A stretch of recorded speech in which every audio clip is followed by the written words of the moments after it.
Good morning, students. Today I will continue the another subtopics of this lesson, chapter number 2. So we will start from Newland's octave. Newland is a English scientist. He discovered his law in 1866. He arranged all the known elements in his time in the increasing order of their atomic masses. I repeat, increasing order of their atomic masses.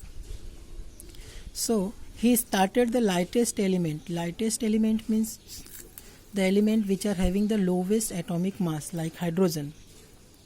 So when he started arranging the element, he found every eighth element having the same property with the first one. For example, see here: hydrogen, lithium, barium, boron, carbon, nitrogen, oxygen and fluorine. Hydrogen is first one, fluorine is eighth one. The properties of hydrogen and fluorine is approximately same. If we taking the lithium as the first element, then we got sodium as the eighth element. So sodium and lithium both are the same, having same properties. In his group 8 elements are there, that's why it is the octave. Now he make a statement of the law. The group of 8 elements, when placed in increasing order of their atomic masses, then the properties of every 8th element is same as the first element. But this is the statement. 2 examples are there. But there are some demerits of Newland's octave. Like in the time of Newland's, 56 elements are there. In the time of Newland's, 56 elements are known. But after calcium, not all the elements are possessing or following these rules. The new elements which are discovered, they are not following the Newland's law. And he placed 2 elements at the same place, same boxes, to accommodate all the known elements. So for this, because of this demerits, his theory was failed.